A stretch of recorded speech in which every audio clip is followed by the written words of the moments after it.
আমার বিধিলিপিতে যদি লেখা থাকে আজীবন এ বাড়িতে দাসীবৃত্তি করে আমার পেট চালাতে হবে, তাহলে আপনি কেন? ভগবানের বাবা এলেও আমার পাত্র যাবে। শুনুন, আর যার কথাতেই ভুলুন, পাত্রী দেখতে এসে পাত্রীর মার কথাটা কিন্তু ভুলবেন না, তাহলেই ঠকবেন। আপনাদের যদি আপত্তি না থাকে, ওকে আমি আমার বউ করে আমার বাড়িতে নিয়ে যেতে চাই। আরে এ কি করছো?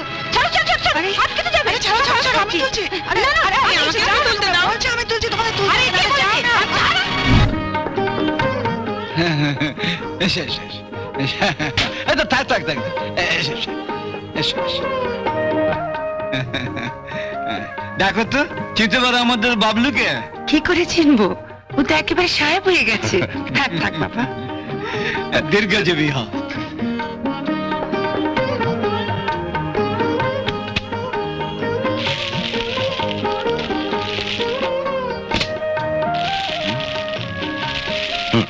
মাসিমা, এটা আপনার। মাসমশাই, এটা আপনি পড়বেন। হ্যাঁ, এসবের কি দরকার ছিল বাবা? মুখে যাই বলো, মনটা কেমন খুশিতে ভরে উঠেছে বলো। তোমার নিজের ছেলেরা কি কোনোদিন? মাসিমা, মেনু কোথায়? ঘরে আছে বাবা। আচ্ছা, ওকে এটা দেবেন। হ্যাঁ, না না না, দিয়ে এসো দিয়ে এসো। তুমি বসো বাবা, আমি এক্ষুনি ওকে নিয়ে আসছি। দেখি দেখি দেখি দেখি দেখি দেখি দেখি দেখি কি মুগাসি মুস্তাফাক সিল্ক। রংটা কেমন মেরমেরি। দাঁড়া দাঁড়া, আমি দেখি আমি দেখি। আরে ছাড়, দাঁড়া পরে দেখবে। দাও, ভিতরে বাবলু বসে আছে, এটা গিয়ে মিনুকে দিয়ে আসি। এটা পরেই মিনু আসবে। এটা পড়বো কেন? আগেই তো বলেছি আমার যা আছে আমি তাই পড়বো। বাবলু নিজের হাতে করে তোর জন্য শাড়িটা নিয়ে এলো। নিয়ে এলো বলে ওটা আনার সঙ্গে সঙ্গে আমায় পড়ে যেতে হবে। শাড়িটা না নিয়ে এসে যদি বাগবাজারের রসগোল্লা নিয়ে আসতো, তাহলে ওই হাড়িখানা ওনার সামনে ধরে গবাগব খেতে হতো, তাই তো? ঠিক আছে, তুই যা ভালো বুঝিস তাই করিস। তুই তো কোনোদিনও আমাদের কথা শুনিস না, নিজের মন চাচায় তাই করিস। আমি যাই, এতক্ষণে বোধহয় তোর দাদা বৌদিরাও ঘরে ঢুকেছে। অনেক বছর হলো এখান থেকে চলে গেছি। আপনাদের বোধহয় ঠিক আমাকে তেমন মনে নেই। ঠিক মনে নেই তা নয়, তবে আমার কিন্তু আপনাদের ঠিক মনে আছে। আপনারা তিন ভাই মিলে মাঝে মাঝে আমাকে এমন পেটাতেন না? বাবলু, এই আমাদের মিনু।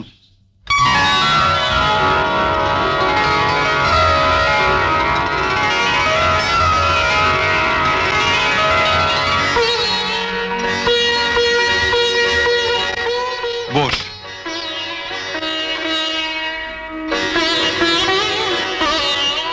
যে শাড়িটা তোমার জন্য নিয়ে এলাম সেটা পরে এলে না কেন? এমনি। আমি এত করে বললাম, তবু এত চেয়ে দেবে না। শাড়িটা বুঝি তোমার পছন্দ হয়নি?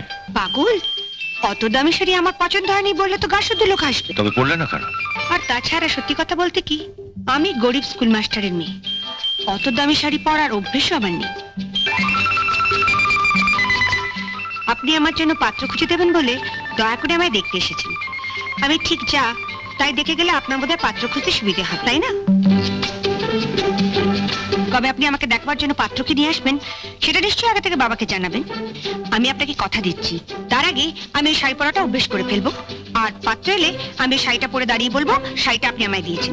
তাহলে তো আর আপনার আফসোস করার কিছু নেই, ঠিক না? বাহ, খুব সুন্দর কথা বলো তো তুমি। সুন্দর অসুন্দর জানি না, যা মনে আসে তাই বলি। যেমন আপনাকেও আমি বলে রাখি, যেদিন পাত্রপক্ষকে নিয়ে আমায় দেখতে আসবেন সেদিন কিন্তু আমি ওদের সামনে পেছন ঘুরে দেখাতে পারবো না আমার চুল কতখানি লম্বা, কিংবা নিজের চুল টেনেও দেখতে দেবো না পর চুলে পড়ে আছে কিনা। আপনার পাত্রপক্ষ যদি বলে মা একটু চলে দেখাও দেখি, আমি কিন্তু সোজা হেঁটে ঘরের বাইরে চলে যাব। আর আমি খোড়া না ল্যাংড়া তা বোঝাবার জন্য একবার সামনের দিকে আর একবার পেছন দিকে হেঁটে চলে দেখাতে পারবো না। যা দেখবার বুঝবার আপনি দেখে বুঝে নিন।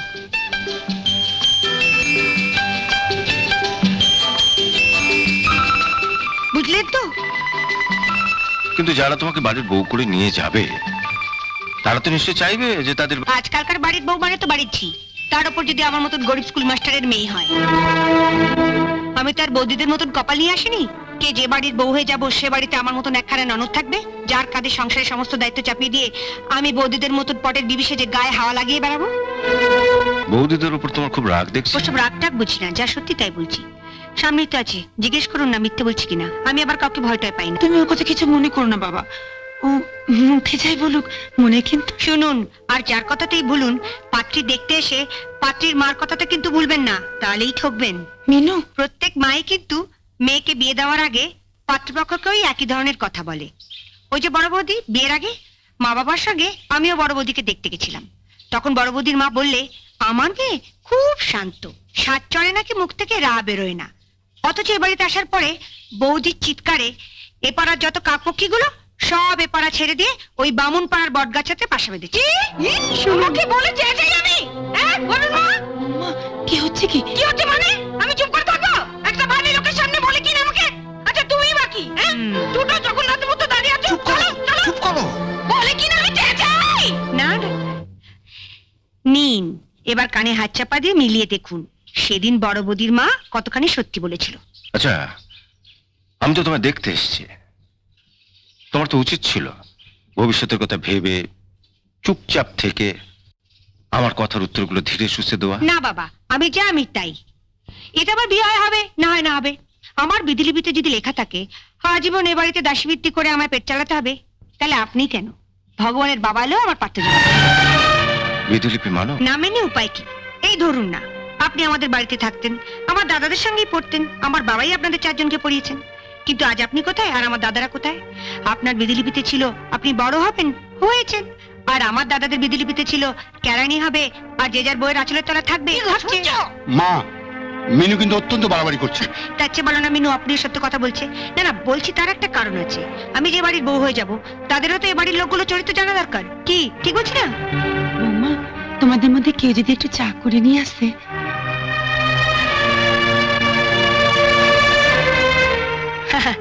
কাদের কি বলছো মা? এ বাড়িতে আসার পরেই তো বৌদিরা ভুলে গেছে ককাপ চায় ক চামচ চিনি দিতে হবে। তাই আমিই যাচ্ছি। মিনুর কথাবার্তা শুনে ওকে তুমি ভুল বোঝো না বাবলু। আমি না হয় ভুল বুঝলাম না মাস্টারমশাই, কিন্তু ও যেরকম মেয়ে, ওর উপযুক্ত পাত্র কোথায় পাই বলুন তো? হ্যাঁ শুনুন মা, শুনুন, আমরা না হয় পরের বাড়ির মেয়ে, বিয়ে হয়ে এ বাড়িতে এসেছি বলে আপনার মেয়েকে না হয় সহ্য করতে পারি না, কিন্তু উনি তো। আমি তো সেদিন মিটিং এ বলেই ছিলাম বিয়ের জন্য টাকা টাকা করছেন, আগে খুঁজে দেখুন পাত্র পান কিনা। আমরা ওকে কত ভালোবাসি, আর ও কি না আমাদের নামে ঝাঁটা বলে গেল। হ্যাঁ সত্যিই তো, জেনে শুনে তো আর ওকে পরের বাড়ি বউ করে পাঠানো যায় না। বলে কিনা আমরা বউয়ের আঁচলের তলায় থাকি। উনি তোমার ছাত্র ছিলেন ঠিকই বাবা, কিন্তু ওনারও তো একটা মান সম্মান আছে। তোমার মেয়ের পাত্র খুঁজতে গিয়ে উনি তার মান সম্মান খাওয়াবেন না? ওকে আমি রাত দিন কত বোঝাই, ওরে একটু মুখ সামলে কথা বল, আমি তোর মা, আমি বুঝি তোর দুঃখটা কোথায়, কিন্তু বাইরের লোক তো তা বুঝবে না। কিন্তু কে কার কথা শুনে? তুমি একবার দেখো না বাবা, দোষগুণ তো সবারই থাকে।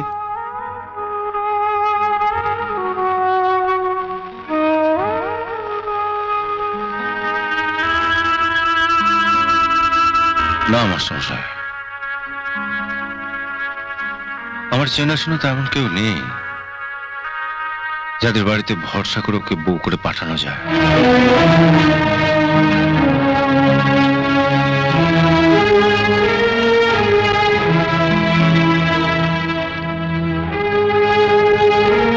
ওকে যদি নিজের চোখে না দেখতাম তাহলে না হয় একবার চেষ্টা করা যেত, কিন্তু একবার যখন ওকে নিজের চোখে দেখে ফেলেছি, ওর চরিত্রটা জেনে ফেলেছি, তখন তো আর ওকে কারোর ঘাড়ে চাপানো যাবে না, তাই না?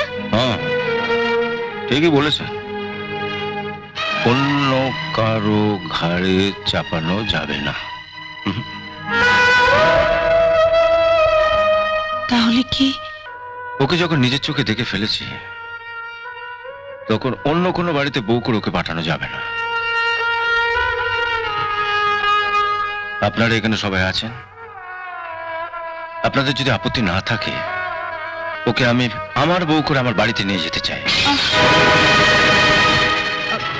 আরে এ কি করছো? ছাড়ো ছাড়ো ছাড়ো, আরে, আটকে তো যাবে। আরে ছাড়ো ছাড়ো ছাড়ো, আমি তুলছি। আরে না, না, আরে আমি আমি আমাকে তুলতে দাও। বলছি, আমি তুলছি, তোমাদের তুলছি। আরে কে বলেছে? ছাড়ো। আমাকে এক টুকরো দাও। না। ইস, শাড়িতে কিরকম চায় দাগ লেগে গেছে। আমি আলমারি থেকে একটা নতুন শাড়ি এনে দিই মিনু, তুমি এই শাড়িটা বদলে ফেলো, উনি দেখলে খুব খুশি হবেন।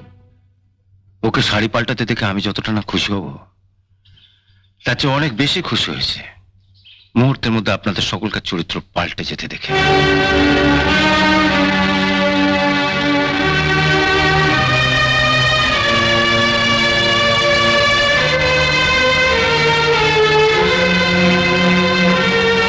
তুমি ঠিক বলছো তো বাবা? আমার জন্য কেমন বিশ্বাস হচ্ছে না। আমারও বিশ্বাস হচ্ছে না একটা সাধারণ গ্রাম্য মেয়ের মধ্যে এমন অসাধারণত্ব কেমন করে লুকিয়ে থাকে। আপনি আমাকে একটা পাথর দেখাবেন বলে এনেছেন,